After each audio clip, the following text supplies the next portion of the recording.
Je parle aujourd'hui au nom du réseau des chambres régionales d'économie sociale et solidaire. Voilà, on a une CRES par région puisque ce webinaire est national et voilà, je remercie tous mes homologues chargés de mission sensibilisation présents dans toutes les CRES de France qui ont participé à l'organisation de cet événement et je parle en leur nom. Je voulais passer maintenant la parole pour introduire ce webinaire à Agathe Ribas de l'ESPER, voilà, qui est partenaire de l'événement pour que tu puisses un petit peu nous présenter rapidement l'ESPER. Bonjour à tous, donc je m'appelle Agathe Ribas, donc je travaille à l'ESPER qui est une association qui signifie l'économie sociale partenaire de l'école de la République. Elle est formée de 44 organisations d'enseignants, de parents d'élèves et d'étudiants, des organisations qui sont à la croisée des mondes de l'ESS et de l'éducation. L'ESPER, c'est un acteur majeur de l'éducation des jeunes à et par l'ESS en milieu scolaire. Son action a pris de l'ampleur depuis 2013, notamment par la signature d'un accord cadre avec le ministère de l'Éducation nationale et le ministère à l'époque délégué à l'ESS. Cet accord a été prolongé en 2018 avec l'actuel ministre de l'Éducation nationale et le haut-commissaire à l'économie sociale et solidaire. Ensuite, ils ont été déclinés petit à petit localement dans près de 80% des régions, en associant les partenaires des CRES et des rectorats, avec pour objectif commun de permettre aux jeunes de découvrir d'autres types d'entreprises, d'autres formes d'engagement et de vivre notamment l'économie sociale et solidaire en classe. Voilà pour le petit topo sur l'ESPER. Très bien, merci Agathe. Alors avant de commencer ce webinaire, c'était vous rappeler quelques consignes pour les participants. Donc vous devez me voir, m'entendre et voir le diaporama que je suis en train de diffuser, au même titre que vous verrez donc les différentes intervenantes que nous remercions encore une fois d'être présents aujourd'hui pour vous présenter leurs initiatives autour de l'ESS. Donc vous devez me voir, m'entendre. Cependant, vos micros sont fermés d'office puisque aujourd'hui vous êtes plus de 75 participants à cette heure-ci. Donc c'était voilà, pour éviter les interférences entre les micros de chacun, que vos micros sont fermés. Cependant, vous pouvez communiquer avec nous et avec les intervenantes via l'outil chat qui est à votre disposition. Vous avez un petit onglet de chat sur lequel vous posez vos questions. Vous pouvez poser vos questions. On prendra plusieurs temps de questions au cours du webinaire après chacune des interventions pour échanger avec les intervenants et poser vos questions aux intervenantes. Donc n'hésitez pas dès à présent à utiliser cet outil de chat pour poser vos questions ou partager vos remarques. On s'excuse par avance parce que vous êtes nombreux aujourd'hui. On ne pourra sans doute pas prendre toutes les questions le moment venu, mais on va éditer une foire aux questions avec mes collègues des autres CRES que l'on vous enverra par la suite afin de pouvoir répondre à toutes vos questions. Une autre chose, c'est que vous avez un petit onglet également documents à télécharger que je vous invite à consulter dès maintenant, sur lequel vous retrouverez un petit peu le diaporama que je vous présente et différents documents qui vont vous être présentés. Donc je vous invite à les télécharger dès à présent, puisqu'après ce ne sera plus possible, même si l'ESPER et certaines CRES vont héberger ces documents sur leur site internet. Voilà, pensez à télécharger ces documents dès maintenant. Un dernier point aussi, c'est qu'on vous enverra donc suite à ce webinaire un petit questionnaire d'évaluation du webinaire, puisqu'on a pour projet d'en faire d'autres, puisqu'il y a beaucoup d'inscrits, donc on est très content de cela. On envisage d'en faire d'autres et donc on est preneur de vos suggestions d'amélioration, donc n'hésitez pas à répondre à ce questionnaire à la suite de ce webinaire. Une autre aussi information importante, c'est que ce webinaire est enregistré, voilà, il sera diffusé en ligne pour les autres enseignants qui n'ont pas pu s'inscrire aujourd'hui. Voilà, on pourra vous faire parvenir les liens aussi si vous le souhaitez. Alors, pour continuer, juste avant de passer la parole aux intervenants, c'était revenir un petit peu sur la notion d'économie sociale et solidaire. Si voilà, tout le monde n'est pas au même niveau, c'est juste réexpliquer très rapidement qu'est-ce que cette notion d'économie sociale et solidaire, puisque l'économie sociale et solidaire, pardon, a des principes. Voilà, ce sont des structures. L'économie sociale et solidaire est portée par des structures qui ont une finalité d'intérêt général ou collectif. Voilà, et c'est ce qui prime sur les finalités financières et individuelles. Voilà, on crée avant tout une structure de l'ESS pour répondre à un besoin social d'intérêt général plus que pour se répartir le maximum d'argent, ce qui renvoie un petit peu au deuxième principe de l'économie sociale et solidaire, qui est la question de la lucrativité qui est limitée. On peut faire des bénéfices dans les structures de l'ESS, cependant on ne peut pas, enfin c'est pas leur but premier d'en faire énormément et on ne peut pas les redistribuer entre actionnaires puisqu'il n'y en a pas. Les bénéfices vont être majoritairement réutilisés au service du projet, des adhérents, des cotisants, etc., ou des associés, plus que vers telle ou telle personne. Le dernier principe de l'économie sociale et solidaire, c'est le principe de gestion dite démocratique de l'entreprise. On dit une personne est égale à une voix dans les structures de l'ESS, quel que soit l'argent que vous allez payer pour adhérer à la structure, que vous allez cotiser pour bénéficier des services de la structure, des parts sociales que vous allez acheter. Tout le monde a une voix et sur le même pied d'égalité dans l'économie sociale et solidaire, ce qui est un petit peu différent du principe d'actionnariat où c'est celui qui met le plus d'argent qui a le plus de pouvoir dans l'entreprise. Donc voilà un petit peu pour redonner ces trois principes qui sont définis notamment dans la loi cadre relative à l'ESS du 31 juillet 2014, donc une loi qui marque la reconnaissance de l'ESS vraiment comme une économie et un mode d'entreprendre à part entière qui est adapté à tous les domaines de l'activité humaine, et une loi qui a aussi pour ambition de faire changer d'échelle cette économie qui représente aujourd'hui 10,5% des emplois en France, un peu plus dans certaines régions.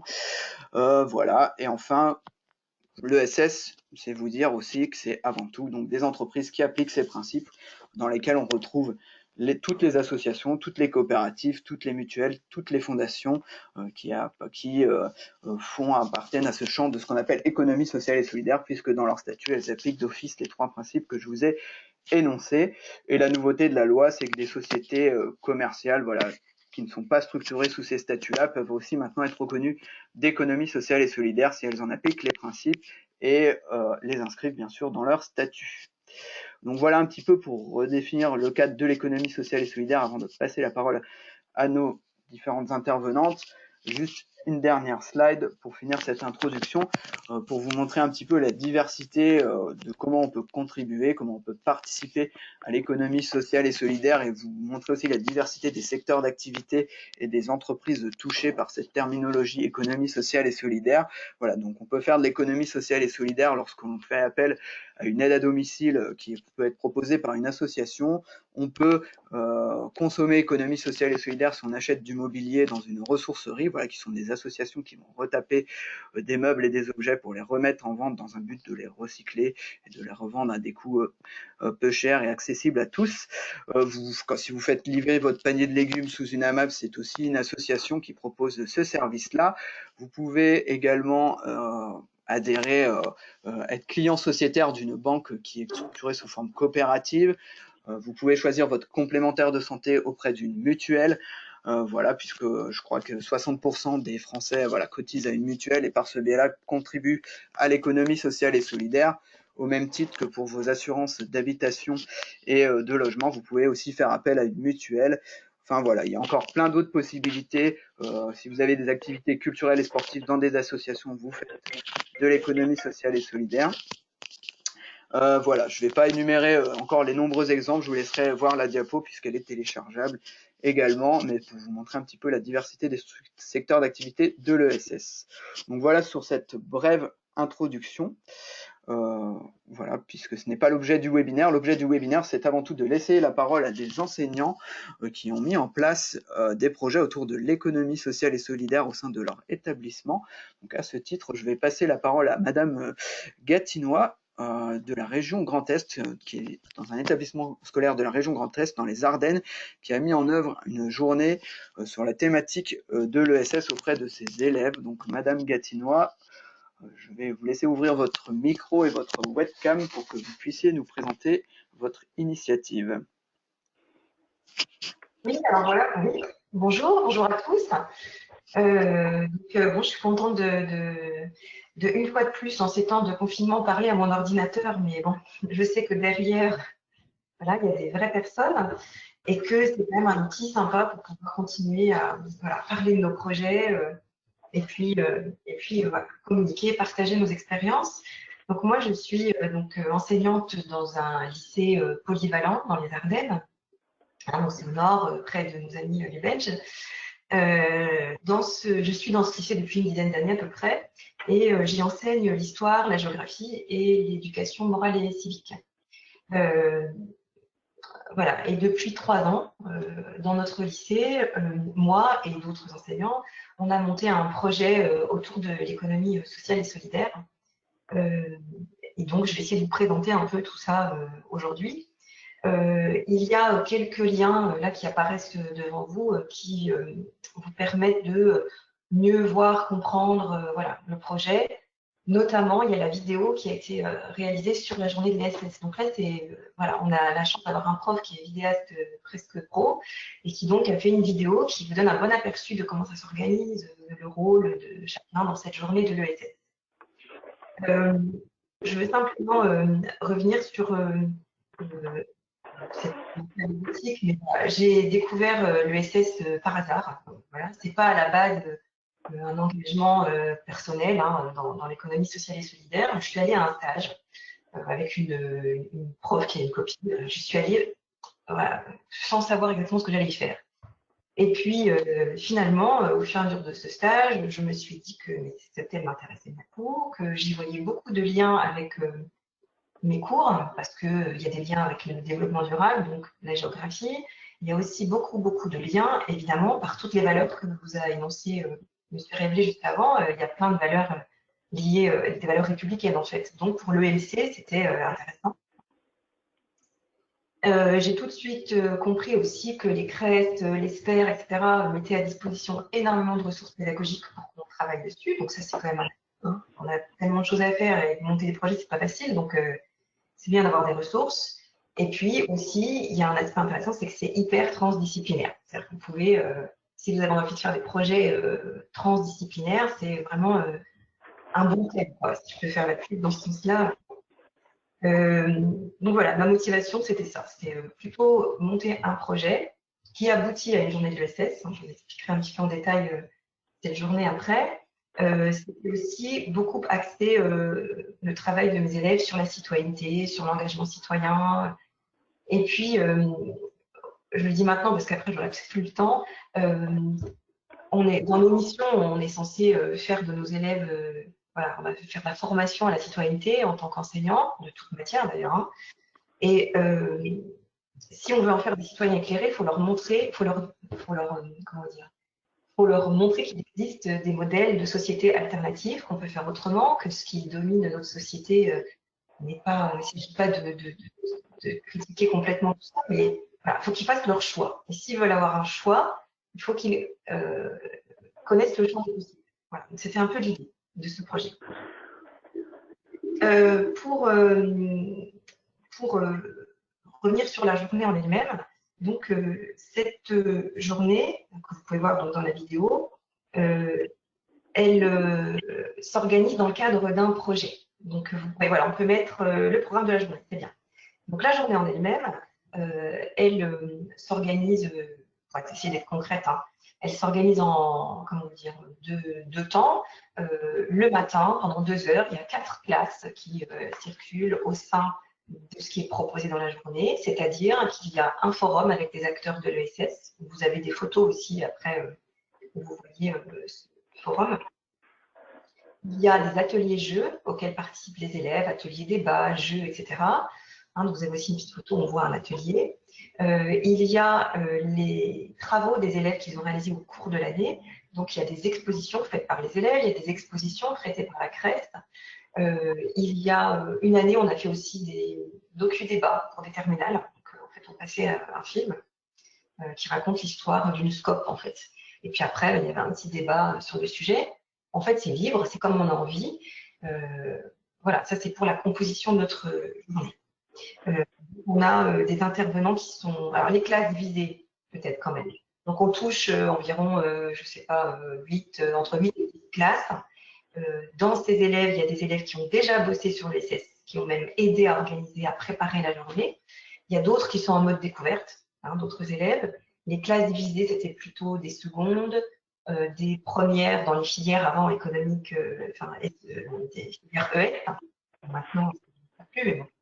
On avait ciblé ces élèves-là, des STMG, et puis aussi des élèves de lycée pro qui travaillent, qui parlent aussi dans le texte, dans l'aide à la personne. Enfin. Donc, voilà les classes visées. Les intervenants, on a essayé de varier. Donc, comme on vous l'a dit juste avant, l'ESS est dans plein de domaines d'activité. Donc, on avait des entreprises d'insertion sociale via des ressourceries, des jardins bio. On a comment dire, des SIC, c'est-à-dire en fait des coopératives, notamment Enercop, qui proposent de l'énergie citoyenne et verte. On avait des mutuelles, des SCOP. Voilà, une assoce qui organise le festival Ardennais du Cabaret Vert, qui, je ne sais pas si vous le connaissez, mais sinon, il faut venir, c'est génial. Voilà, c'est de varier pour que les élèves, ils trouvent, voilà, un peu chacun trouve un intérêt chacun. Cette journée, dernier point, on peut peut-être remettre la diapo où il y a la présentation du projet. Donc l'autre tableau qui n'est pas top parce que voilà, il est un peu petit. Hein. C'est juste pour vous donner un aperçu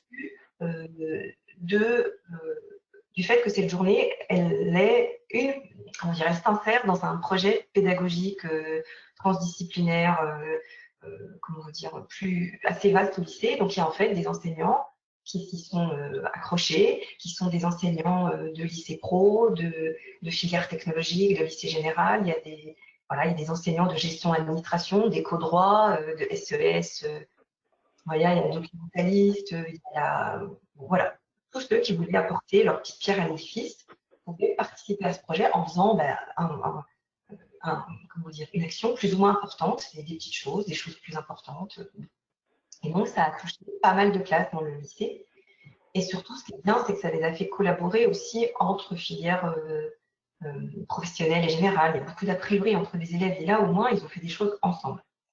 Donc, on peut peut-être aussi, du coup, revenir maintenant sur la petite carte mentale, où j'ai essayé d'un peu synthétiser. Alors, elle est un peu dense, mais bon, je me dis que ça peut servir un peu d'outil aussi. Alors, donc, ce projet de l'ESS aboutit en fait à la journée de l'ESS. La journée de l'ESS, c'est l'aboutissement du projet. Donc, au niveau timing, si vous voulez, on commence à bosser sur le projet, chacun fait ce qu'il a à faire, hein, ses actions au début de l'année. Et puis, on profite de la semaine de l'ESS qui est organisée au niveau national par l'expert en fin mars, hein, la dernière semaine de mars, pour comment vous dire, pour réaliser notre journée. Donc, nous, on a choisi, et ça, c'est comme on veut, c'est notre choix pédagogique à nous. Nous, on envisage la journée de l'ESS comme l'aboutissement du projet. C'est-à-dire que c'est un moment où les élèves vont valoriser leur production, parce qu'elles vont faire partie, où ils vont être acteurs de la journée, parce qu'il y a des classes qui organisent aussi le forum, qui participent à l'organisation. D'où ce choix, voilà, ce timing-là. Il y a un autre temps fort dans l'année pour l'ESS qui s'appelle le mois de l'ESS. Ça, c'est plutôt encadré par les CRES. Et ça, c'est en novembre. Et on peut parfaitement imaginer qu'une journée de l'ESS, ce soit une découverte pour les élèves. Ou alors, l'entrée dans le thème, l'entrée dans un projet. Ensuite, avant que je continue, nous, on a on a inscrit cette journée de l'ESS dans un projet. Mais une journée de l'ESS peut être un but en soi, c'est-à-dire que ça peut être un temps fort dans l'établissement où les élèves découvrent l'ESS et puis on n'est pas obligé d'en faire quelque chose de plus, comment dire, qui mobilise autant de disciplines. Ça peut être aussi un projet seulement à 2 disciplines. Enfin, c'est comme on veut. Tout ce que, je le répète, hein, tout ce qu'il faut bien se dire, c'est que oui, ça prend du temps. Donc on prend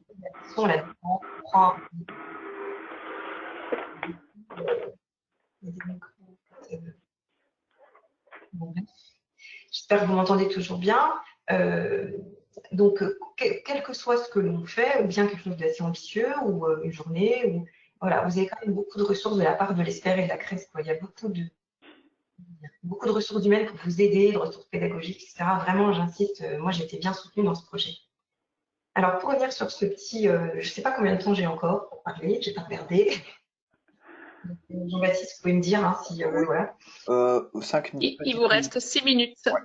D'accord, ok. Alors, donc si on part de ce petit document, donc si vous pouvez le télécharger, vous pouvez revenir hein, après. Hein, c'était un peu le but hein, que j'écrive un certain nombre de choses parce que je ne pourrais pas tout dire. Alors en fait, dans la partie droite de ce petit organigramme, il y a plutôt la phase, tout ce qui est choix pédagogique, si vous voulez. Donc, je vous ai déjà expliqué qu'on a fait un projet de l'année. Hein, donc, il y a la phase où les élèves découvrent le SS en début d'année. Il y a un peu des jeux, enfin, on fait plein de trucs, hein, ce qu'on a envie en classe. Donc, voilà. Ensuite, il y a une deuxième phase où les élèves vont préparer leur production en rencontrant des acteurs de l'ESS. Et ça crée un partenariat. Ça, c'est intéressant parce qu'on a des élèves qui vont par groupe. Moi, mes élèves, par exemple, c'est les premières ES, et ben, ils contactent par mail les intervenants, les acteurs de l'ESS qu'on a contactés. Alors, ceux qui font des bénévoles, des responsables d'assos, d'entreprises ESS, enfin, voilà. Ils viennent au lycée.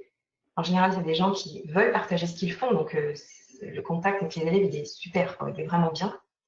Et les élèves font des interviews et après, avec cette collecte d'infos, ils construisent voilà, une production qui change d'année en année. Et puis enfin, phase 3, on a notre forum de l'ESS. Ensuite, ce projet, il est transdisciplinaire. Alors là, vous pouvez faire... alors, je vous ai mis quelques exemples. Hein. En SES, on a fait, ils ont travaillé sur la monnaie locale. Voilà, en éco droit, ils ont fait une mini-entreprise. Voilà. Donc chacun fait ce qu'il veut voilà, dans ce projet. À la hauteur qu'il veut. Enfin, voilà.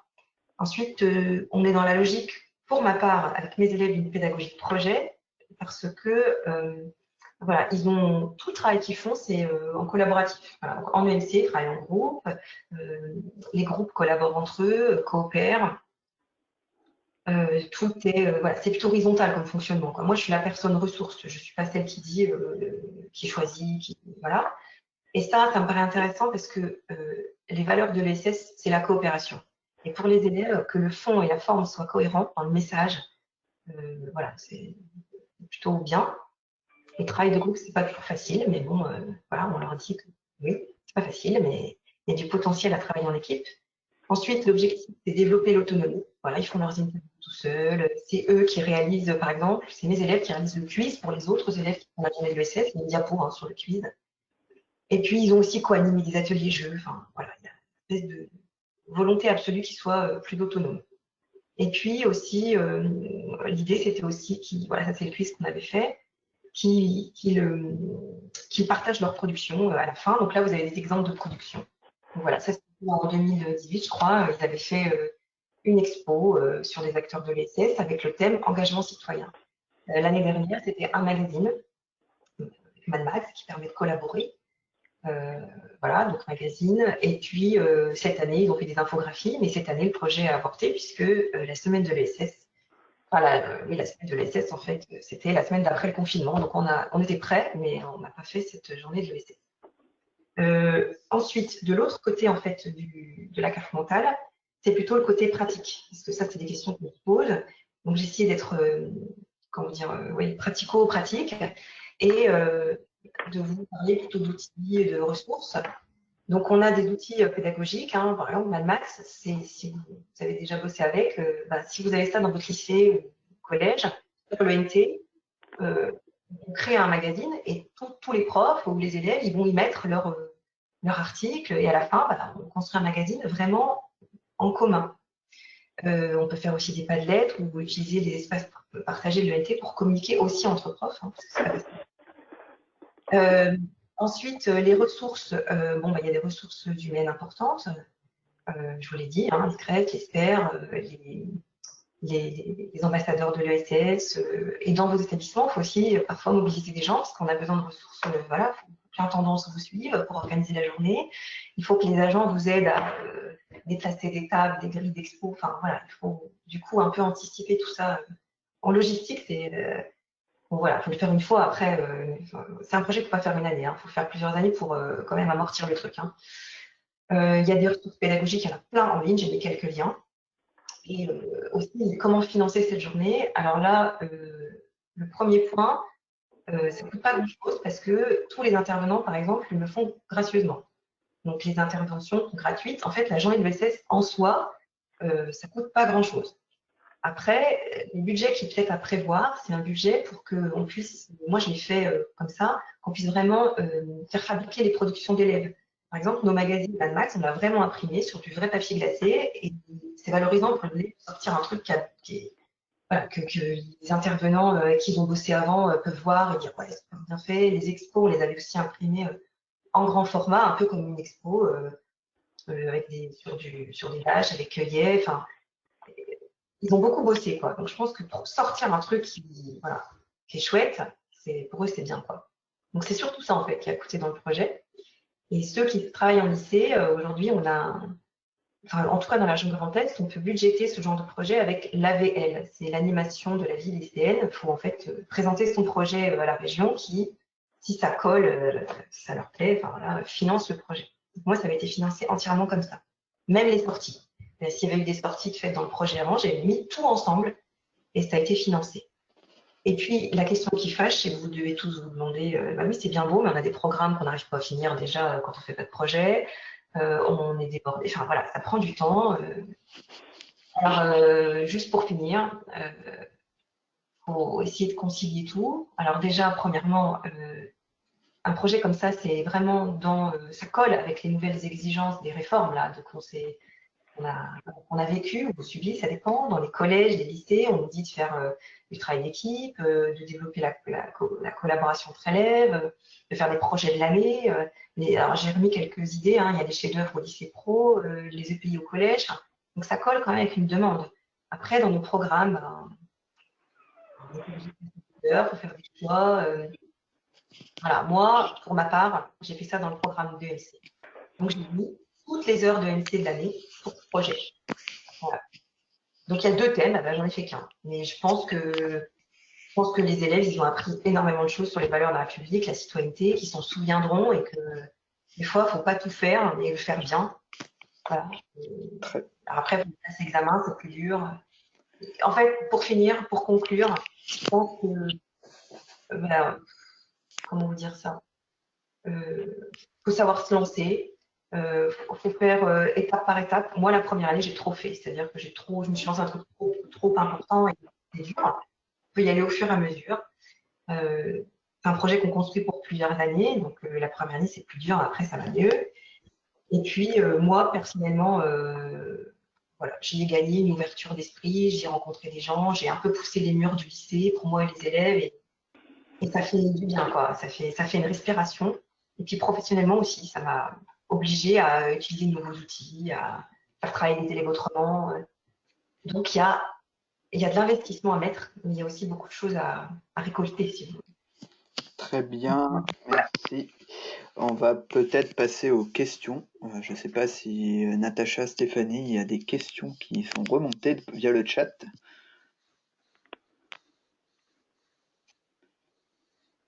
Alors, oui, moi J'ouvre mon micro. Oui, c'est Stéphanie. En fait, il y avait des questions sur la mini-entreprise. Oui.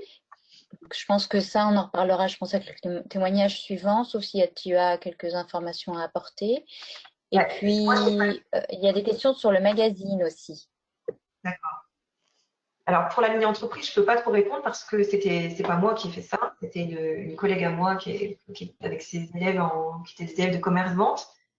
Donc, ouais, là, je vous laisse plutôt vous répondre sur le dispositif qu'on peut utiliser pour créer une mini-entreprise. Après, ça avait très bien marché, c'était sympa. Ils avaient même gagné un prix. Donc voilà, c'était une belle expérience pour ces élèves. C'était vachement valorisant, quoi. Ces élèves de lycée pro, et ça les a vraiment valorisés. Pour le magazine, les questions, quel genre de questions? Comment J'ai mis le lien du magazine Best qui a été réalisé.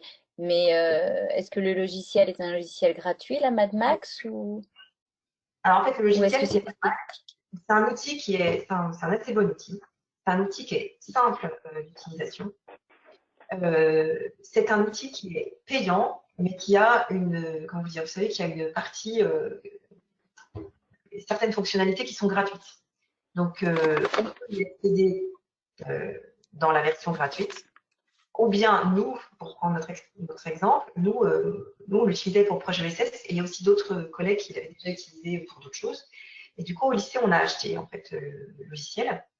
Donc, c'est les documentalistes qui souvent sont au courant de tout ça et savent comment faire. Donc, La documentaliste, chez nous, elle a acheté voilà, le logiciel. Ensuite, c'est mis en lien sur notre ENT. Et via l'ENT, on crée un magazine. Donc là, on a créé Bête, enfin voilà, bref. Et les élèves vont dessus et puis ils créent leur page, puis ils l'insèrent, puis une autre classe avec d'autres élèves, d'autres profs insèrent leur page, etc. Puis après, il y a en gros moi et quelques élèves, on s'était mis, genre, comment on peut dire ça, pas modérateur, mais bon, je ne sais plus les noms exacts. En tout cas, on avait plus la main.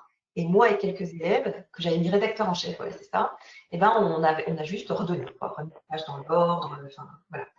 Donc ça, c'est un bon outil pour collaborer, parce que du coup, les classes du projet peuvent faire une page de ce magazine. Donc c'est, voilà, ça rend assez facile et ça concrétise la collaboration dans un projet transdisciplinaire. Très Je sais pas bien. si j'ai répondu. Ouais, la dernière question Dernière qui à question. peu près fait unanimité, oui, c'est vraiment la dernière chose, mais je me suis un peu engagée, donc j'espère que tu seras d'accord. C'est qu'ils aimeraient avoir les ressources, c'est-à-dire ta carte mentale et un petit peu ton brainstorming. Donc, est-ce que tu seras d'accord pour partager ça avec l'ensemble des participants?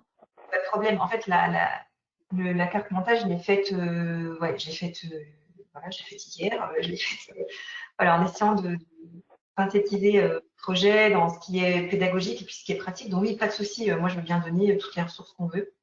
Je peux, oui, tout ce que nous veut bien, tout ce qu'on veut. Même d'autres choses hein, que Stéphanie, je peux te filer et qu'on peut remettre en ligne autrement. Pas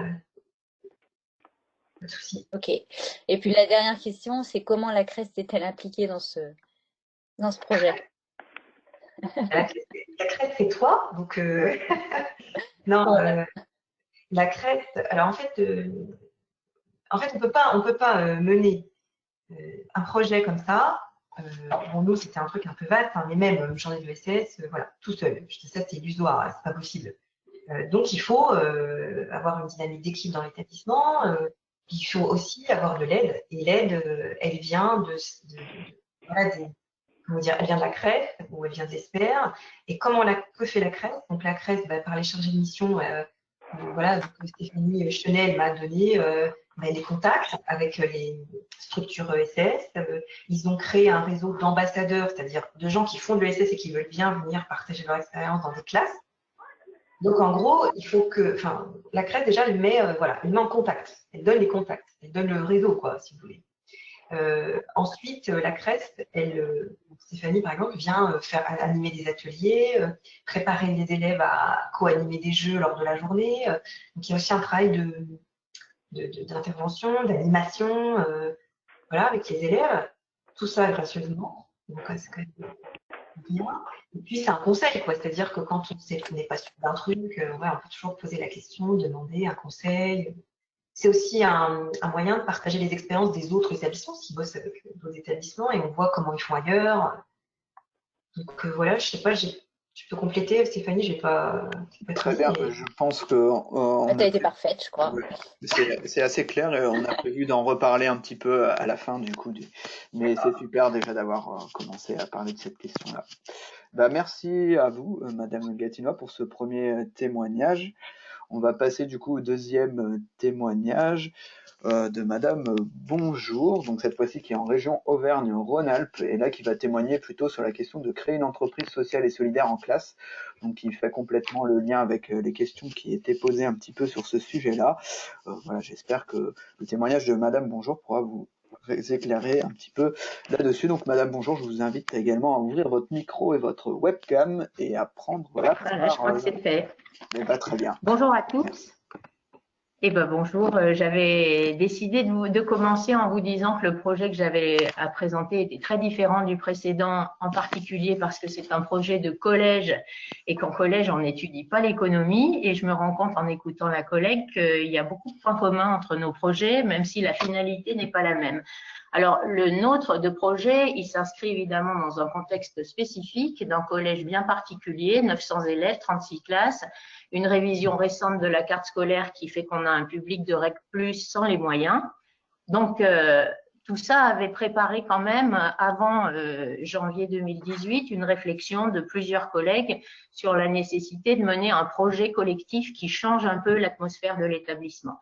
Alors, il n'est donc pas né par hasard, mais ce qui était de l'ordre du hasard, c'est que nous étions 3 à travailler autour du développement durable dans des actions tout à fait diverses, et que l'IPR d'une de nos collègues lui a proposé une formation que nous avons cru être de développement durable, formation transdisciplinaire.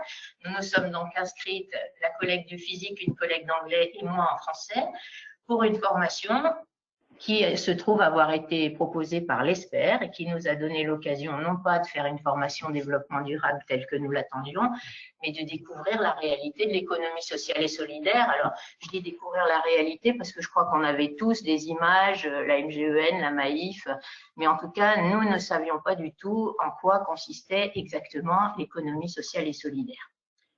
Alors, en quoi consiste donc le projet qui est né en partie lors de cette formation?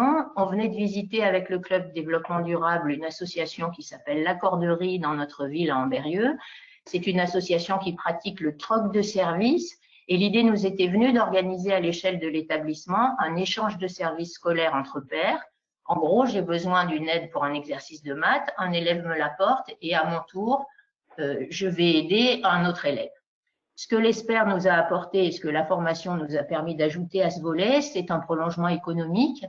Le collège génère évidemment des kilos de papier. Le club développement durable triait ce papier pour faire des cahiers de brouillon, mais l'idée a surgi que nous transformions cette conception tout à fait artisanale en une production-vente plus organisée dans le cadre d'une entreprise ESS.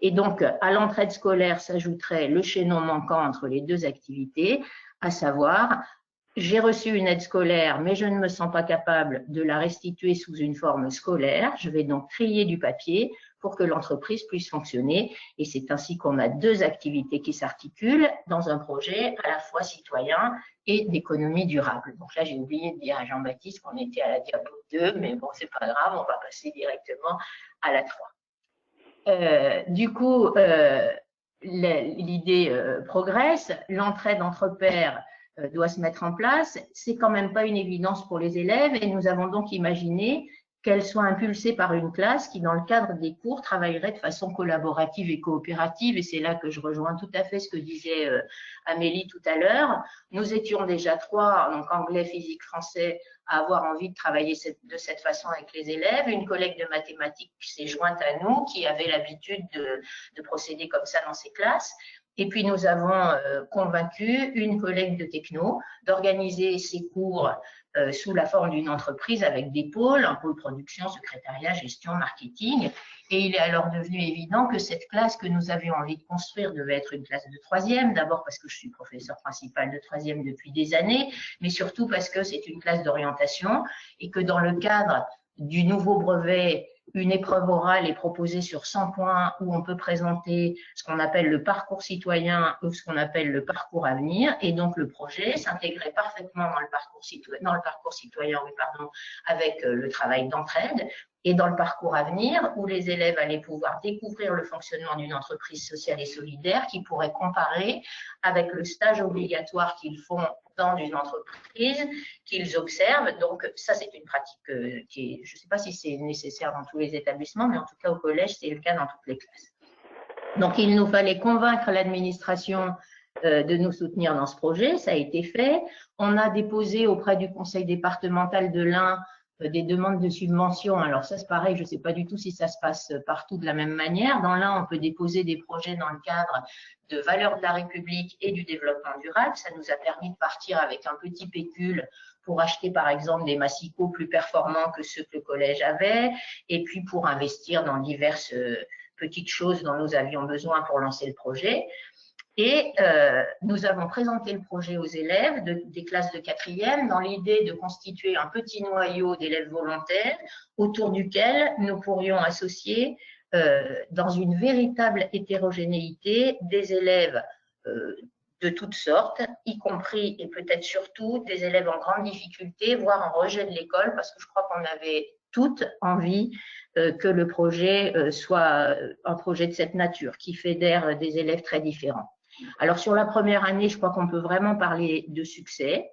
L'administration a accepté de libérer la classe de 13h à 14h tous les jours, ce qui chez nous est un choix lourd, et a accepté également que chacun des enseignants investis soit libéré un jour de 13h à 14h pour pouvoir encadrer l'entraide. Nous avons réussi à toucher 80 élèves de l'établissement. Alors, dans l'absolu, ce n'est pas extraordinaire. Sur 900, ça peut paraître très peu. Toujours compte tenu des questions d'emploi du temps, c'est compliqué pour les élèves qui rentrent chez eux entre midi et 2 de revenir au collège pour 13h. C'est compliqué pour la cantine de faire passer tout le monde. Donc, je crois qu'on s'en est quand même bien sorti. Les élèves ont produit 600 cahiers qu'ils ont pu vendre et le foyer socio-éducatif était notre banque. Et en échange de quoi, nous avons assuré l'organisation, la mise en sac des carnets de brouillon, puisque le foyer socio-éducatif fait des sacs de fournitures scolaires. Donc, au lieu d'acheter des carnets de brouillon, ils ont utilisé les cahiers de l'entreprise. À la fin de l'année, première chose, tous les élèves de la classe ont évidemment passé le brevet, 5 ne l'ont pas eu. Mais il n'y a pas de miracle, c'était pas une surprise. En tout cas, ces 5-là sont restés avec nous jusqu'au bout. Parmi les autres, on a eu beaucoup de mentions au brevet. Alors évidemment, c'est pas l'objectif premier, mais parmi tous les élèves qui ont eu des mentions, on peut dire que si on regarde les profils de 4e, c'était pour le moins inattendu. Donc ça, c'est un premier point qui nous a permis d'évaluer l'impact du projet. Et la deuxième chose qui pour moi est plus importante, c'est que les 28 élèves de la classe ont tous intégré la filière d'orientation de leur choix.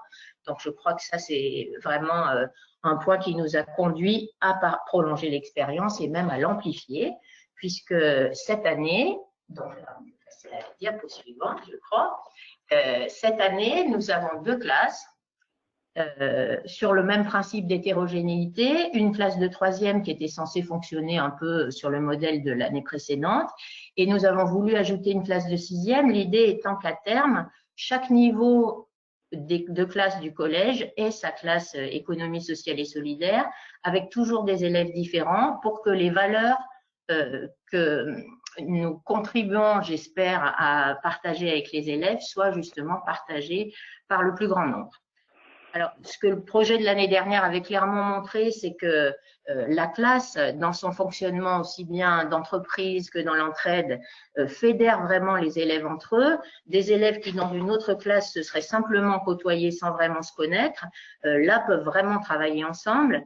Un bon élève peut découvrir qu'il est difficile d'expliquer ce qu'on a compris et donc il se trouve en situation de difficulté. Et l'élève en difficulté, lui, peut avoir une idée, c'est ce qui s'est passé l'année dernière, hein, le nom Papette Compagnie et leur aide, Papette Compagnie c'est le nom de l'entreprise et leur aide, a été proposé par un élève qui était connu pour son rejet absolu de l'école et ces noms donc ont été plébiscités lors d'un conseil d'administration où les élèves ont choisi donc de façon démocratique le nom qu'ils voulaient donner aux 2 structures. Donc ça, je ne vais pas insister beaucoup là-dessus, mais Jean-Baptiste l'a évoqué tout à l'heure, le volet démocratique de ce type de projet où élèves et enseignants se retrouvent en conseil d'administration, échangent leurs vues sur des questions qui n'ont rien de scolaire au sens habituel du terme.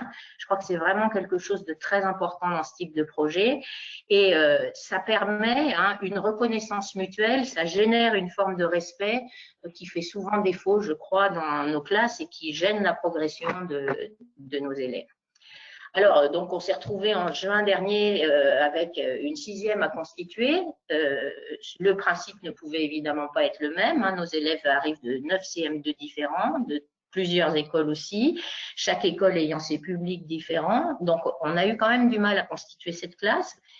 Et puis en septembre, on a eu une première mauvaise surprise, c'est que les emplois du temps n'étaient plus du tout faits pour nous permettre le fonctionnement habituel. Autrement dit, la classe de 6e avait cours tous les jours entre 13h et 14h et nos élèves de 3e n'étaient jamais tous disponibles en même temps à 13h. Bon, on a quand même fonctionné comme on a pu avec des groupes et leur aide a repris son chemin. Le deuxième coup dur, c'est que la collecte de technologie a été rapidement absente pour une longue période et donc l'entreprise n'a pas pu démarrer comme on l'aurait voulu.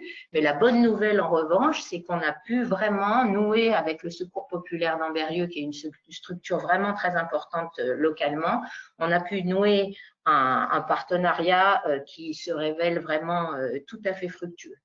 Alors, comme j'avais souvent monté des spectacles de théâtre écrits et joués par les élèves, on a eu l'idée ensemble d'imaginer à l'occasion des portes ouvertes de juin 2020 qui n'auront pas lieu, c'est vraiment dommage, une journée de la solidarité. L'idée, c'était que les élèves du collège partent du collège et aillent vers le local du Secours populaire dans un spectacle de théâtre déambulatoire en passant par tous les lieux de solidarité dans Berrieux. Bon, c'était évidemment un gros projet transdisciplinaire. Hein, là aussi, la collègue l'a dit, je crois qu'on a toujours à cœur de travailler ensemble et de faire en sorte que les enseignements fassent sens pour nos élèves, toujours dans le cadre strict des programmes. Hein. Il ne s'agit pas du tout de faire autre chose que ce qui nous est demandé. Et je crois que c'est toujours possible dans un projet de construire son programme en fonction des finalités qu'on s'est données. Donc, évidemment, les élèves de 6e ont été assez séduits par l'idée de pouvoir faire un spectacle de théâtre. Lorsque la bénévole du Secours populaire est venue présenter l'association que beaucoup connaissaient pour en être bénéficiaires, l'idée a surgi d'une collecte pour Noël, hein, de livres et de jouets pour enfants. Et ça a été l'occasion justement de faire rencontrer nos élèves de 6e avec leurs aînés de 3e qui ont aidé au tri, à la collecte, et les volontaires des 2 classes ont participé à la table ronde de l'ESS organisée dans notre établissement, qui a été l'occasion de remettre donc le fruit de cette collecte aux bénévoles du Secours populaire. Donc là, j'ai oublié de demander à Jean-Baptiste d'avancer sur les diapositives. Donc, vous voyez, voilà, donc ça c'est voilà, le Secours populaire en avance. Et on va se retrouver, ça c'était le tri, voilà. Donc, on a eu beaucoup de succès auprès des élèves du collège. Le tri, j'ai oublié de le dire, c'est fait auprès des élèves. Et donc là, heureux hasard, encore, donc on peut, oui, on peut avancer sur la diapo d'après.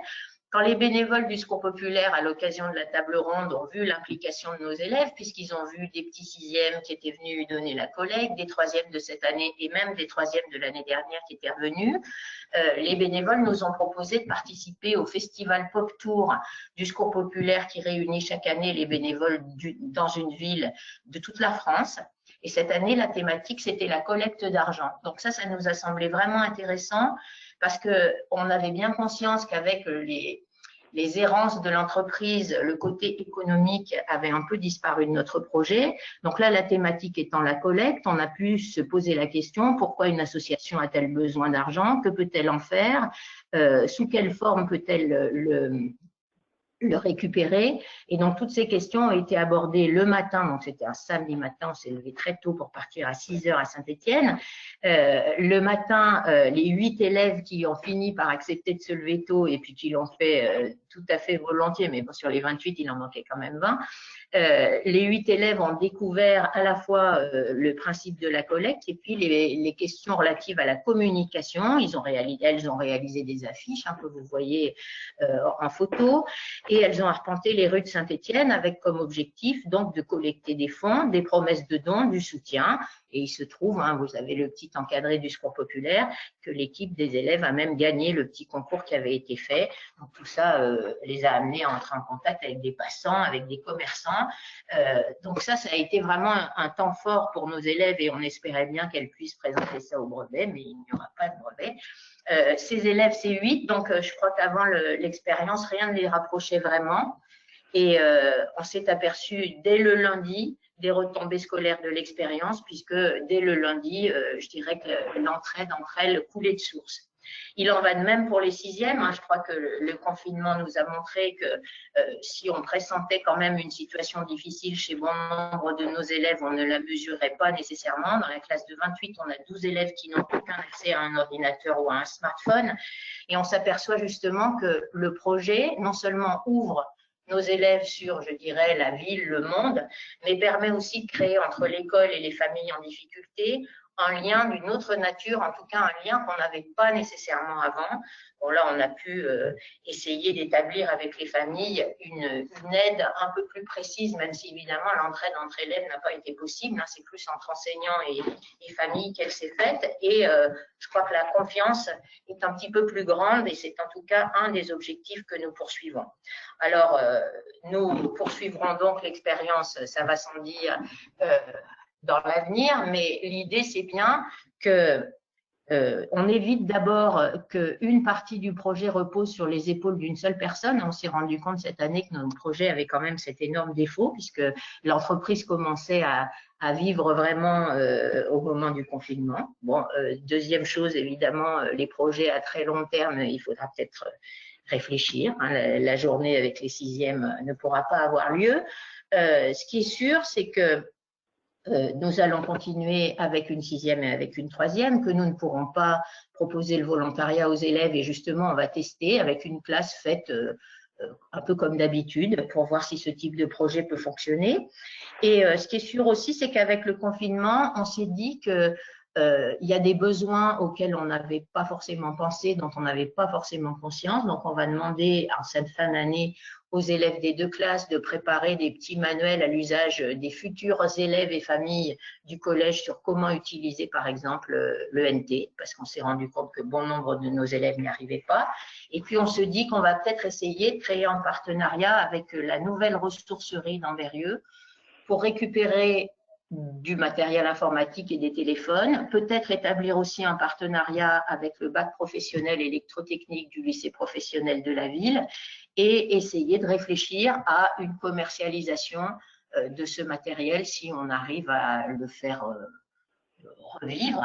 Bon, ça fait partie des pistes pour l'année prochaine. En tout cas, je crois qu'il n'y a aucun doute pour nous que continuer le projet est une nécessité pour nous et pour nos élèves, parce que je crois que les élèves apprennent à travailler en ayant envie de venir à l'école, et puis je crois que les enseignants ont aussi très envie de travailler ensemble. On a 2 collègues de plus par rapport à l'année dernière, et ça fait presque 50% d'effectifs qui augmentent, donc c'est plutôt pas mal.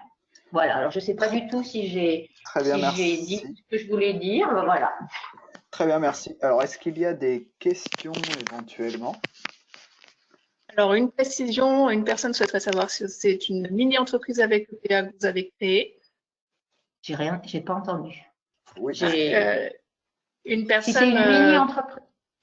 Oui, une mini-entreprise avec entreprendre pour apprendre. Non. Non. Donc, en fait, non. C'est plutôt du fait maison. D'accord. Une autre question, ou du moins un souhait, ce projet est super. Serait-ce possible d'avoir par écrit ce que vous êtes en train de dire? Tout à fait. Voilà. Sans problème. Oui, et c'est disponible notamment en ligne.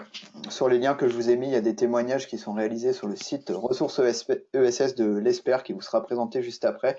Je vous ai mis les liens sur le diaporama que je vous invite à télécharger, où vous retrouverez en partie par écrit le témoignage de Madame Bonjour. Y a-t-il encore d'autres questions? Peut-être une dernière?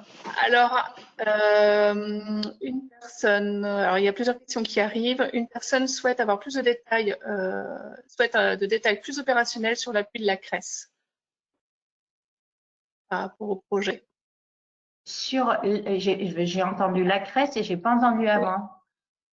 Plus de détails sur l'appui de la CRES. Ah, sur l'appui de la CRES. Alors, oui. Je dirais que l'appui, il est constant chaque fois qu'on fait une réunion et qu'on échange et que je propose une idée dont je ne sais pas trop quoi faire et il y a toujours quelqu'un qui va transformer l'idée de façon opérationnelle. Après, sur l'appui technique, nous avons pour l'instant utilisé des ressources que j'ai puisées sur toutes les ressources qu'on peut trouver en ligne. Mais pour l'instant, on n'a pas su peut-être utiliser tout ce que la CRES propose et je crois que l'année prochaine, on demandera davantage aux gens de venir vers nous, alors que jusque-là, je crois que c'est beaucoup plus moi qui suis allée vers eux, qui ai eu des retours, mais l'appui en lui-même, je ne sais pas trop comment répondre. Je vais réfléchir précisément pour avoir une liste de tout ce qui a été fait. Et puis, je pourrais l'ajouter aussi. Très bien. De toute façon, cette question-là sera un petit peu abordée en fin de webinaire par nos collègues. Alors, une autre question plus budgétaire. Ouais. Comment on récolte l'argent quand on n'a pas de compte? Comment on récolte l'argent quand on n'a pas de compte? Nous, on utilise le foyer socio-éducatif comme banque. C'est-à-dire qu'en fait, c'est le foyer, quand on vend les carnets, par exemple, c'est le foyer qui récupère l'argent. Et j'avoue que je ne me suis pas demandé comment ils font. Je crois que c'est très légal de faire comme ça. En tout cas, personne ne m'a dit que ça ne l'était pas. Très bien, merci. Merci, Madame Bonjour, pour ce témoignage encore. Bonne suite.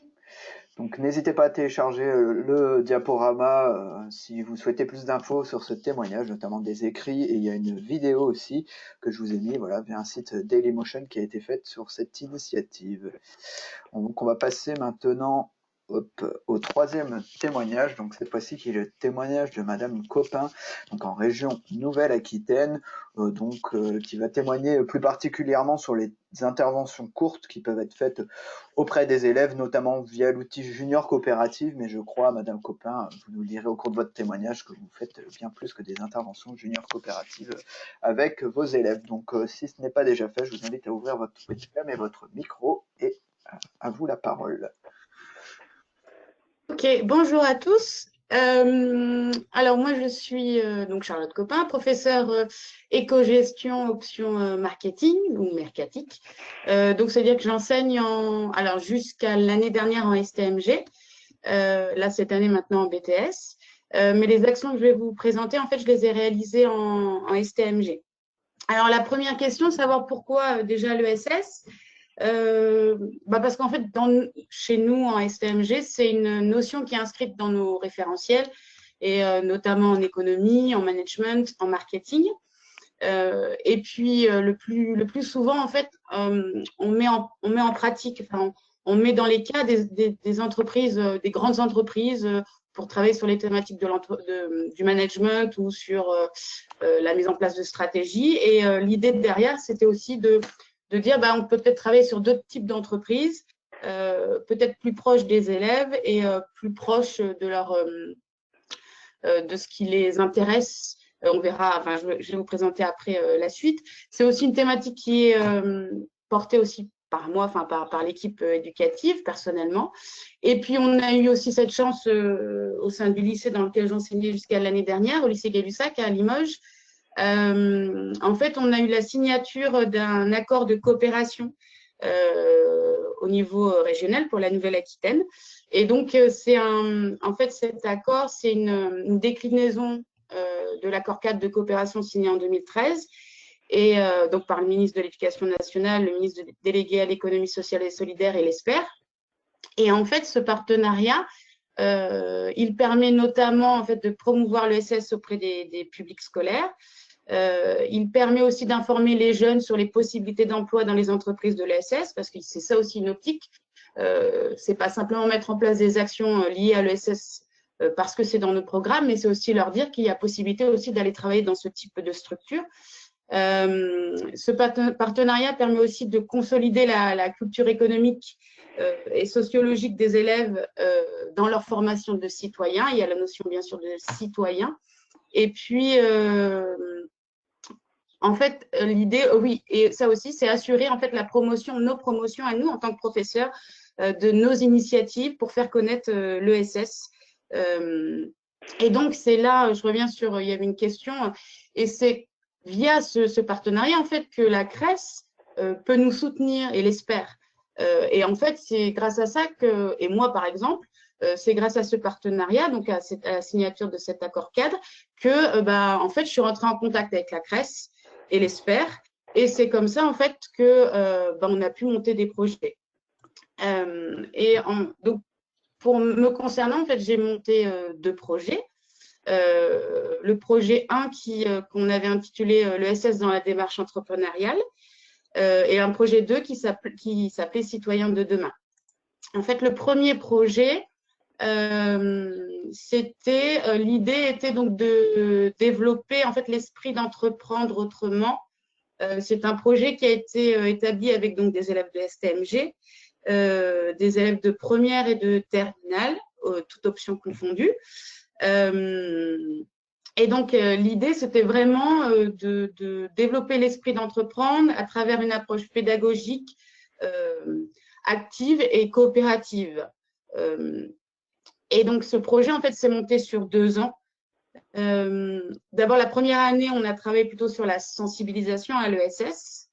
Et la deuxième année, on a travaillé sur la construction d'un projet ESS. Et ça, ce projet entrepreneurial, en fait, s'inscrit dans la junior coopérative, puisque la junior coopérative, en fait, c'est une démarche pour sensibiliser les élèves à l'entrepreneuriat collectif et notamment à la démarche projet. Et en fait, l'idée, c'est de placer les jeunes dans une démarche de pré-incubation. Donc,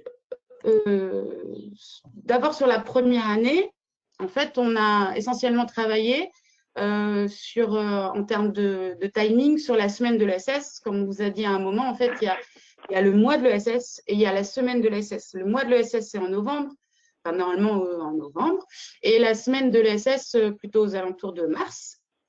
Et donc là, pour sensibiliser les élèves à l'ESS, donc j'ai travaillé donc avec la CRES et l'ESPER et on a monté un forum de l'ESS dans le cadre de l'EducTour. Et donc, dans le cadre de ce forum, en fait, on avait 2 aspects sur ce forum. On avait une partie vraiment forum avec présence des acteurs de l'ESS du territoire. Et une autre partie où en fait c'était des jeux de rôle de l'ESS et c'est là par exemple quand on parlait encore de l'intervention de la CRES, les jeux de rôle de l'ESS par exemple étaient animés par Florian Barès de la CRES, moi je suis du Limousin et donc c'est à dire que les élèves en fait étaient en groupe et avaient chacun un type de structure. L'idée, c'était ils avaient tous le même objet d'entreprise. Alors, c'était la création de sacs, mais en fonction de leur type de structure, soit associative, soit grande entreprise, soit coopérative, etc., c'est de se rendre compte, en fait, que les attentes ne sont pas les mêmes, que les moyens ne sont pas les mêmes. Et donc, en fait, c'est les rendre vraiment acteurs des différentes structures qui peuvent exister. Et dans la partie forum ESS, l'idée après, pour stimuler les élèves, parce que les emmener dans un forum comme ça, en fait, ils avaient préparé en amont un questionnaire et ils avaient pour objectif de créer en fait une expo portrait d'acteurs de l'ESS du territoire, du Limousin.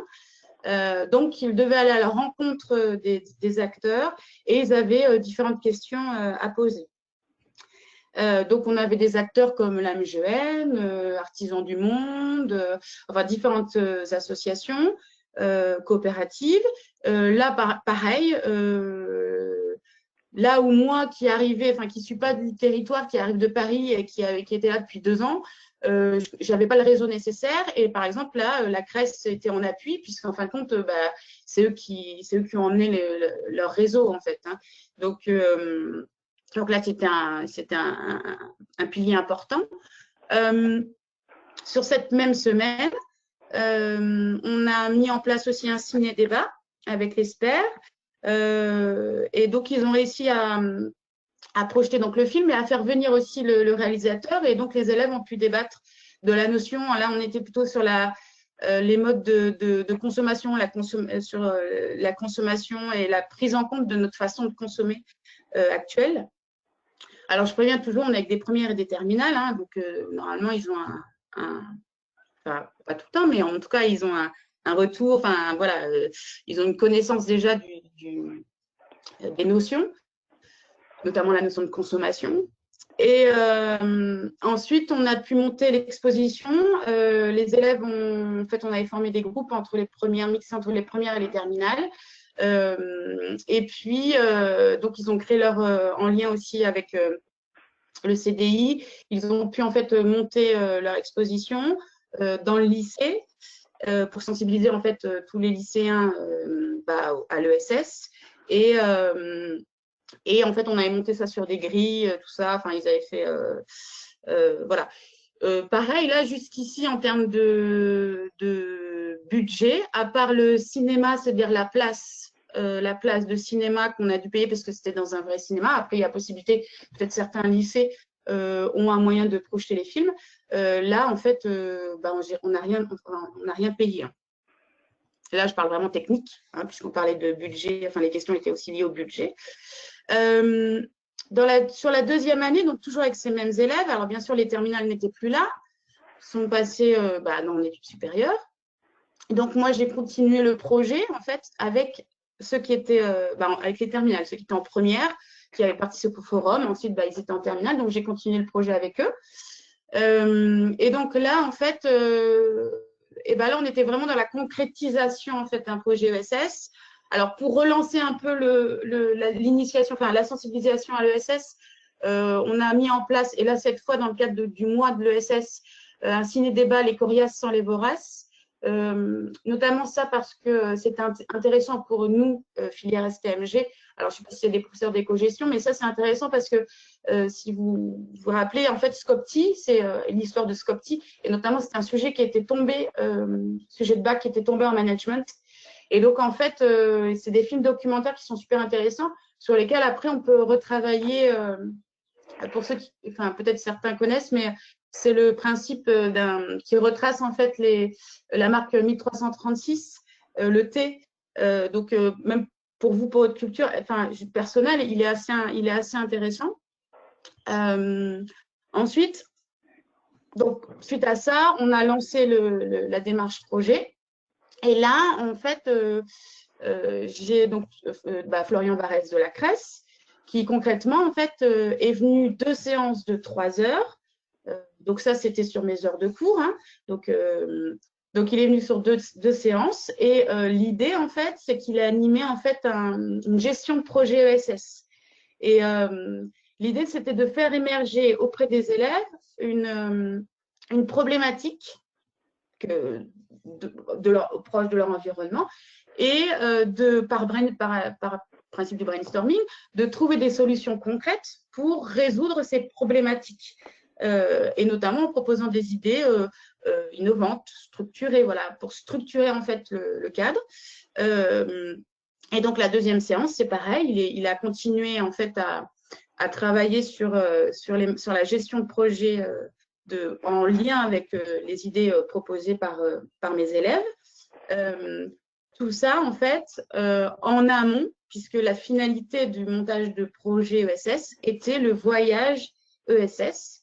Et donc, ces deux séances de 3 heures, c'était le moyen, en fait, que mes élèves aient, par groupe, chacun des projets de structure ESS en lien avec des problématiques liées à leur environnement.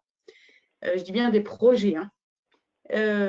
Et donc, suite à ça, en fait, on est parti en voyage scolaire en mai à Seignos, en partenariat donc avec la CRES, l'ESPER, et puis l'association Tuba Essai de Sud-Aquitaine, qui est en fait, Tuba Essai est un incubateur d'idées. Ça veut dire qu'il accompagne les structures dans la réalisation, les structures liées à l'ESS, dans la mise en place de leurs projets. Il les accompagne comme une pépinière. Mais là, spécifique à l'ESS.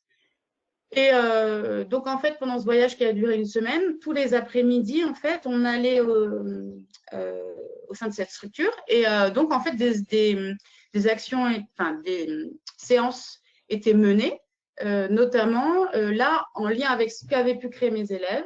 Et on les accompagnait, en fait, pour essayer de concrétiser la mise en place de sur leur projet. Et notamment, là, plus sur le cadre notamment managérial, juridique, à savoir pour tel projet, quel type de structure on va sélectionner, pour quel mode de gouvernance on va prendre. Voilà, on était vraiment dans la concrétisation entrepreneuriale, en fait, de leur projet. Et on a pu, en fait, organiser aussi, on a été invité avec le pôle territorial de coopération économique Sud-Aquitaine de Tarnos Bertin. En fait, on a été invité à mettre en place, déjà à rencontrer des entreprises, de jeunes entreprises qui étaient passées, qui venaient de se créer, des entreprises, c'était une entreprise, oui, ESS, qui a monté un restaurant sur une plage. Et donc, l'idée, en fait, c'est qu'ils ont partagé avec leur expérience avec mes élèves et ils ont mis en place un atelier cuisine, ce qui nous a permis ensuite d'organiser un repas partagé. Donc, la finalité, voilà. Et la finalité de ce projet, c'est que, alors, on n'a pas concrétisé leurs idées, enfin, leur projet de structure ESS. C'était pas l'idée. L'idée, elle était plutôt voilà, on peut monter une structure ESS en se focalisant aussi sur ce qui vous entoure. C'est pas obligé, on n'est pas toujours obligé en fait d'aller voir plus loin. Votre environnement et le contexte même de votre structure ESS. Et voilà, c'était vraiment de les accompagner sur le comment, le pourquoi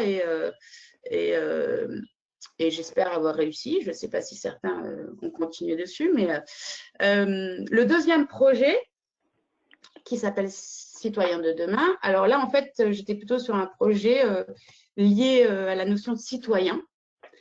Et donc là, l'idée, c'était plutôt de mettre en place une démarche d'éducation à la citoyenneté, à la solidarité, pardon, et au développement durable. Ce projet-là, en fait, il a duré 1 an. Donc, c'était l'année dernière.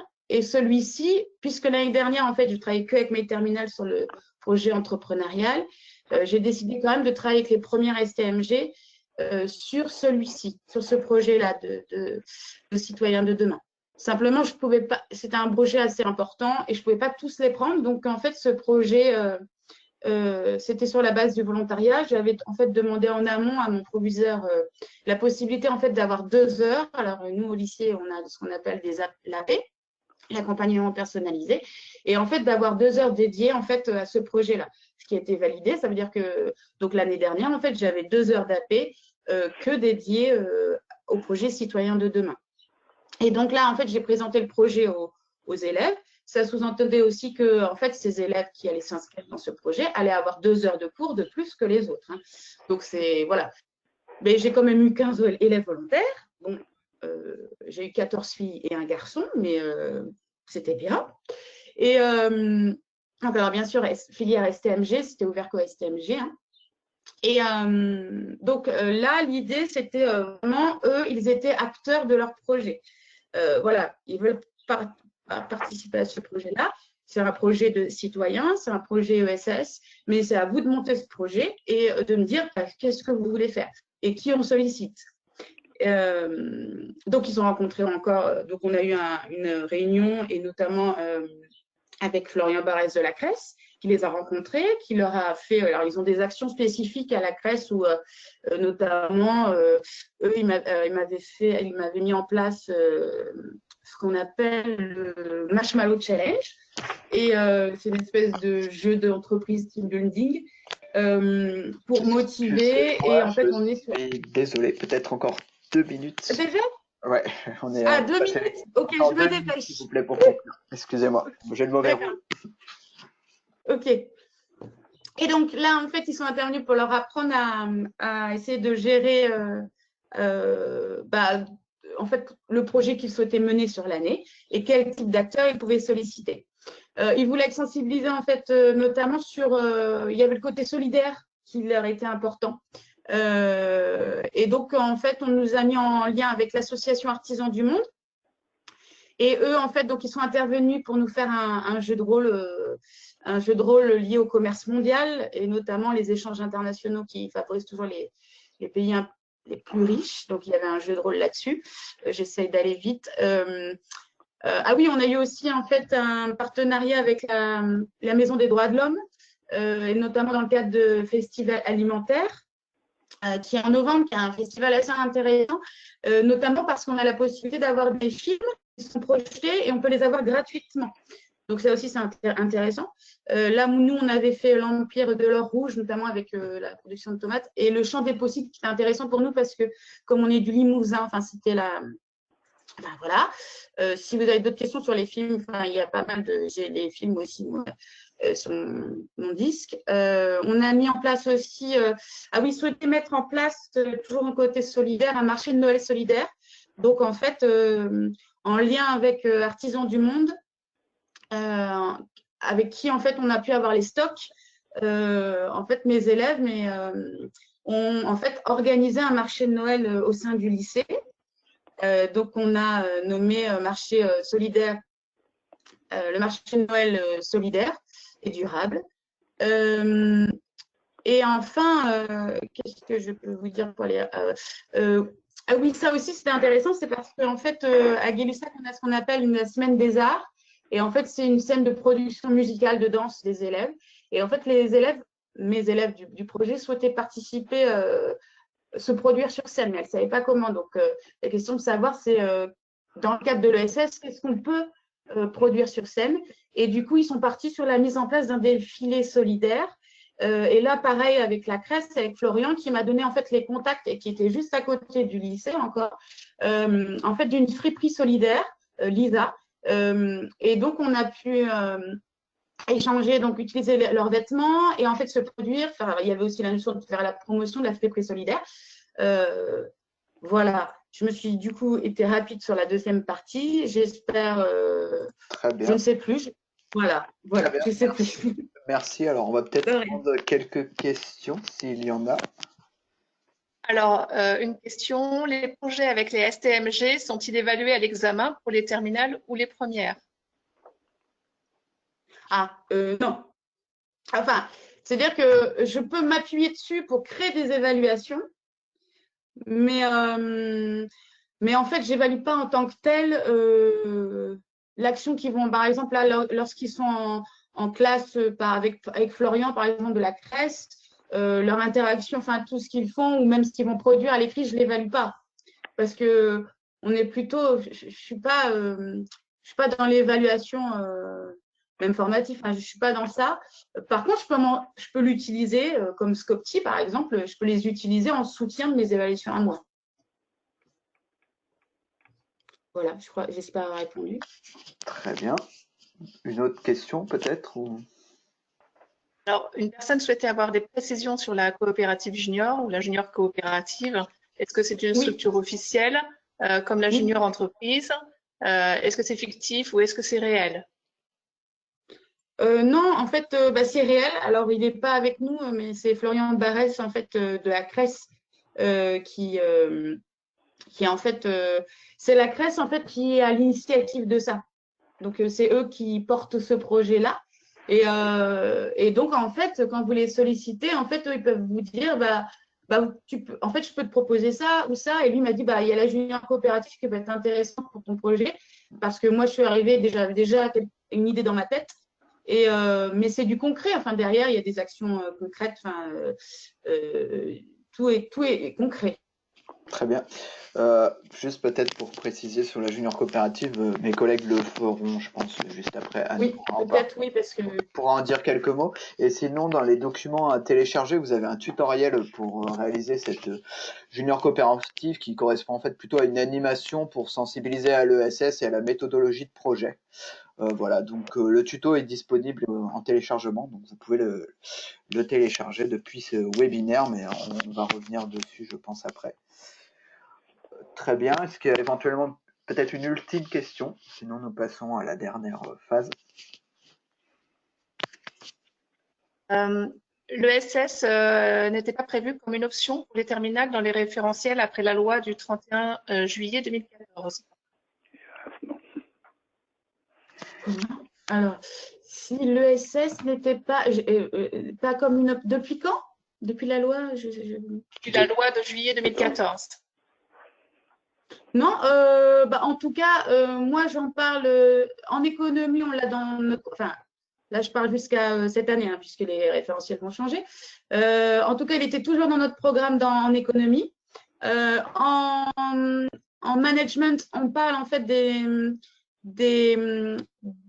nouveaux moyens de manager. Alors, il n'y a pas la notion même de SS, mais en fait, il y a la notion de management participatif et qui est partie intégrante de l'ESS.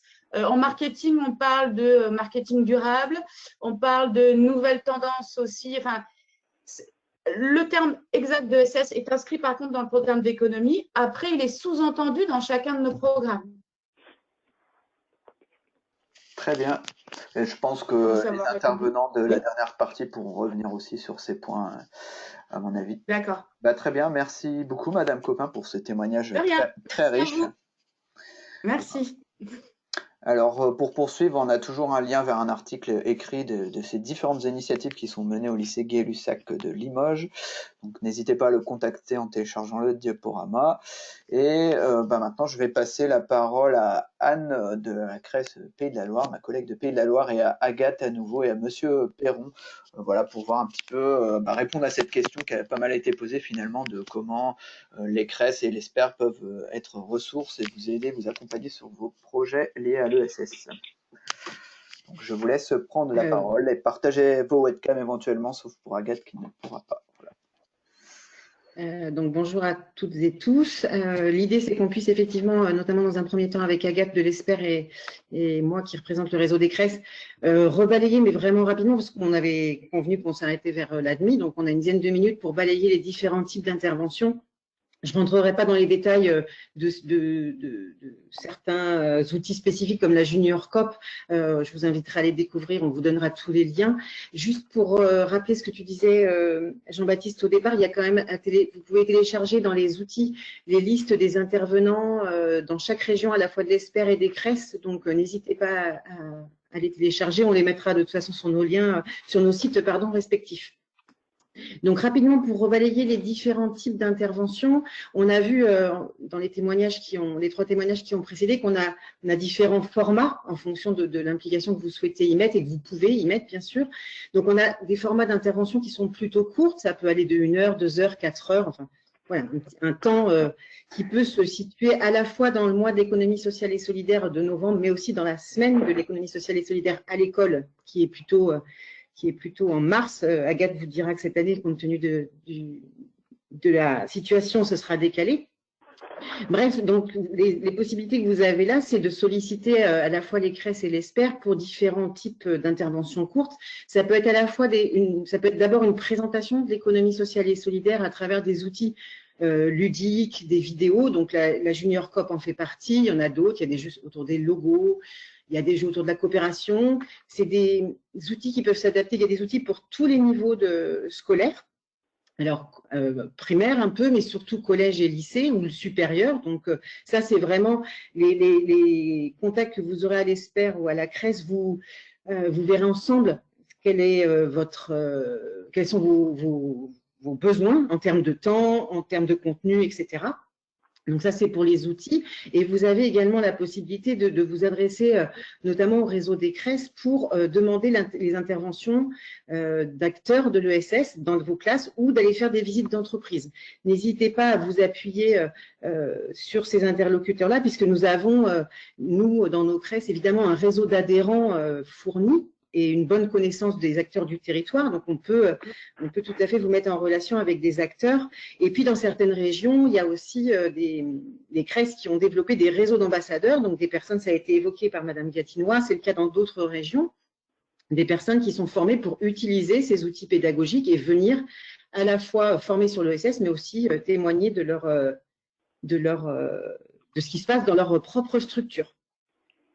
Je veux bien que tu passes à la suivante. Merci Jean-Baptiste. Donc après, sur un autre format d'intervention, il y a des interventions plutôt en journée ou demi-journée qui sont sur là plutôt des jeux de rôle. Ça a été évoqué par Madame Copin, notamment sur le jeu qui s'appelle Qu'est-ce que ça, mais il y a un autre jeu qui s'appelle par exemple Entreprise à valeur ajoutée. Voilà, il existe des outils pour le temps d'une demi-journée ou d'une journée créer une entreprise fictive pour faire comprendre aux élèves comment fonctionne une entreprise de l'ESS par rapport à une entreprise qui serait sous un autre statut.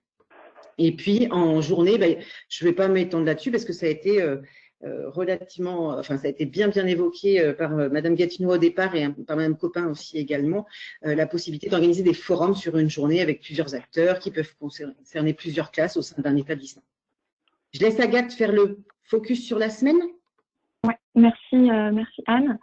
Donc, la semaine de l'économie sociale et solidaire à l'école, c'est une semaine pour découvrir l'entrepreneuriat collectif, faire vivre en classe des valeurs, comme ça a été évoqué dans tous les témoignages précédents, tels que la citoyenneté, la coopération, la solidarité. La semaine, c'est 3 éditions depuis 2017, une 4e édition qui devait avoir lieu fin mars cette année, mais qui, vu les circonstances, est donc reportée en novembre, pendant le mois de l'ESS. Et ce sera donc du 9 au 14 novembre, la deuxième semaine après les vacances de la Toussaint.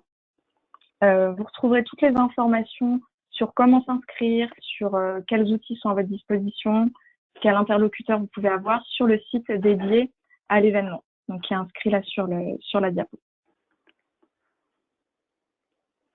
Alors, dernier type d'intervention dans les établissements, ça va être plutôt sur des suivis de projets au long cours, donc des projets qui sont de type entrepreneuriaux, donc type Mon ESS à l'école.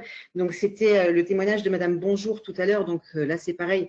Agathe fera un petit zoom dessus après. Juste pour vous dire que il existe dans beaucoup de régions des dispositifs de type entrepreneuriaux aussi à destination des élèves qui sont portés par les conseils régionaux dans le cadre de leurs actions éducatives et que souvent les CRES en sont partenaires et peuvent aussi accompagner des dispositifs qui sont portés par les conseils régionaux puisque notamment ils permettent aux établissements de souvent percevoir un financement pour leurs projets. Donc ça peut être des choses qui s'articulent complètement avec Mon ESS à l'école que Agathe va vous détailler.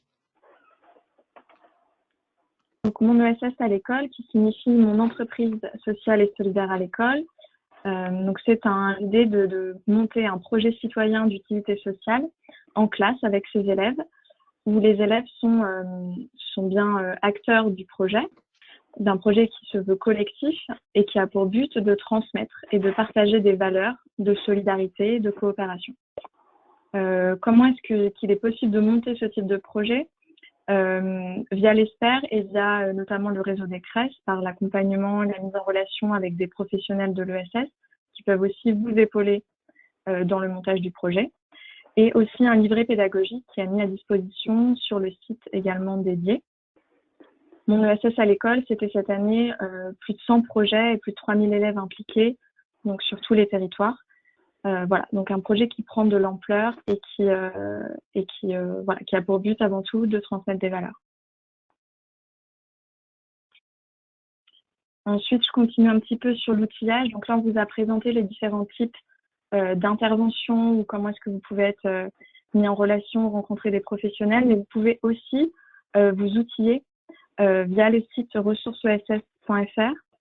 Vous y trouvez des outils pédagogiques pour vos élèves, donc pour aborder l'économie sociale et solidaire en classe, à travers des jeux, des quiz, des études de cas, comme la junior coopérative, Qu'est-ce que c'est ça ou entreprise à valeur ajoutée dont a parlé Anne tout à l'heure, se retrouve aussi sur le site Ressources ESS. Et vous y trouvez également des outils pour vous former, vous, à l'économie sociale et solidaire, via des supports de cours, des vidéos, et voilà. Je fais un petit zoom en termes d'outillage sur un outil qui avait été créé donc par la CRES Pays de la Loire en 2011 et qui a été après essaimé dans Champagne-Ardenne, mais qui est accessible, c'est comme un outil web, hein, donc pour tous les enseignants dans toute la France.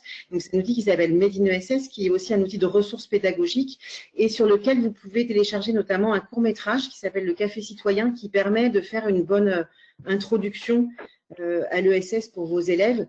Et puis, il y a également sur ces sites des contenus pédagogiques avec des chiffres clés, des éléments un petit peu d'histoire. Enfin, voilà, cet outil, vous le retrouvez également sur ressources, puisque évidemment, les liens se font entre tous les outils à votre disposition.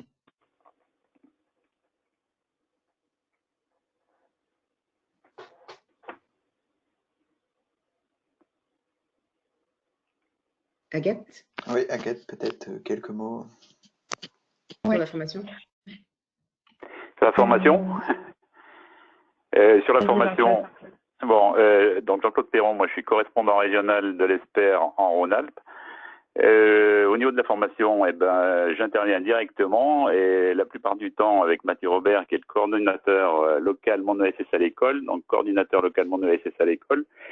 C'est un poste que l'ESPER a souhaité créer, mais a demandé à la CRES de le porter. Donc, Mathieu est un salarié CRES qui m'accompagne la plupart du temps, qui parfois aussi intervient tout seul. Et on intervient dans les établissements scolaires directement. On est, par exemple, intervenu une dizaine de fois, enfin, dans une dizaine d'établissements à l'automne dernier, avec la junior coopérative, là, qui est un outil créé par la CRES Limousin. Et la plupart du temps, c'était pour démarrer des projets Mon ESS à l'école. Ça, c'est un aspect de la formation qu'on peut dispenser. Un autre aspect de la formation, c'est la formation institutionnelle. Sur la base de l'accord cadre dont il a été question tout à l'heure, on a des contacts avec les institutionnels, donc avec les rectorats, et on propose des stages qui sont inscrits au plan académique de formation. On en a proposé un dès 2016, en janvier 2016, on en a fait un premier.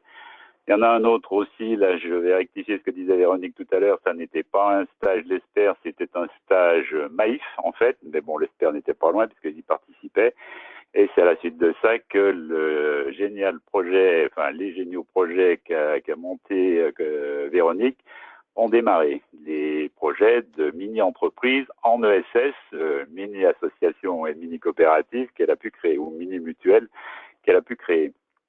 Donc, stage dans l'institution, on en a fait un cette année dans l'Académie de Grenoble et j'ai un message là qui date de 15h20 qui me dit « Nous avons obtenu l'accord du service formation », donc c'est une ingénieure pour l'école de l'Académie de Grenoble qui m'écrit « Nous avons obtenu l'accord du service formation pour inscrire 2 sessions l'an prochain, une formation en Isère pour 20 personnes, une formation en Drôme de 15 personnes, plus les enseignants du privé qui ne sont pas comptés dans cet effectif. » Donc, le stage qu'on a animé cette année est reconduit à Grenoble et à Valence pour l'année prochaine. Donc ce stage, il est fait en 2 parties. Une première partie, découverte concrète par des visites ou des rencontres, une mutuelle, une association, une SCOP, et découverte de la CRES aussi. Mathieu m'accompagne généralement dans ce genre de choses. Et une seconde journée, décalée d'ailleurs, 15 jours après, d'éducation à l'ESS avec les outils dont parlait Agathe tout à l'heure ou ceux qui ont été cités avant, avec des jeux. L'OCCE, l'Office central de la coopération à l'école, qui est une des formations de l'ESPER, est aussi présente pour représenter donc des outils pour développer la connaissance de l'ESS dans les établissements scolaires. Et puis avec une rencontre aussi avec les enseignants qui se sont engagés dans mon ESS à l'école. Cette année à Grenoble, il y avait 3 enseignants qui représentaient 3 établissements, 3 projets différents, qui ont pu comprendre concrètement comment et poser des questions, comment mon ESS à l'école fonctionne. Donc il y a un autre stage aussi qui va être déposé incessamment sous peu sur l'Académie de Lyon. Là, on espère qu'il sera retenu, mais c'est pas certain. Là, donc, on en a 2 sur l'Académie de Grenoble, c'est certain. Deuxième axe de formation, c'est les stages CEFPEP. Ne me demandez pas trop ce que c'est que les stages CEFPEP. Ça doit être centre d'études et de formation au partenariat avec les entreprises et les professions, je crois. C'est la même chose que les stages qu'on propose au rectorat, mais la différence, c'est que c'est une seule journée. Donc, on fait à peu près le même programme, mais en raccourci. C'est un peu chaud, mais on y arrive. Et ce sont des stages qui sont à appel à candidature nationale. Donc, là, sur Lyon, j'en ai animé un l'année dernière. Il y a une personne qui était venue d'Avignon, spécifiquement pour ça. Donc, c'est généralement le dernier mercredi du mois de mars pendant la semaine de l'ESS. Ça n'a pas pu avoir lieu cette année du fait de la crise sanitaire, mais on en a fait sur les 3 dernières années. Et enfin, un dernier axe, c'est un travail avec les INSPE. On a des contacts pour faire des animations et faire en sorte que les jeunes en formation, enfin que les personnes en formation, les stagiaires de l'INSPE puissent être formés un peu à l'ESS quand c'est possible. Ça dépend un peu des académies, ça dépend un peu des INSPE. Mais on peut avoir des actions en direction des stagiaires de façon à ce que ils entrent dans la carrière de façon dynamique avec ces beaux projets que nous portons. Voilà. Très bien, merci. Hop, je vais réapparaître. Voilà, normalement vous ne va.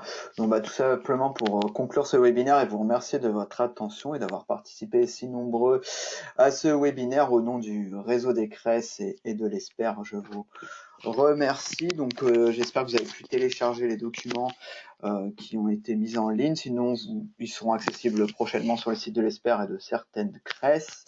Voilà, je nous excuse aussi si certaines questions n'ont pas pu être traitées. On a vos coordonnées, on vous enverra prochainement une foire aux questions avec notamment réponse à des questions qui n'ont pas pu être traitées, notamment sur les aspects techniques et sur cette dernière partie du lien qui est possible avec le réseau des CRES et l'ESPER.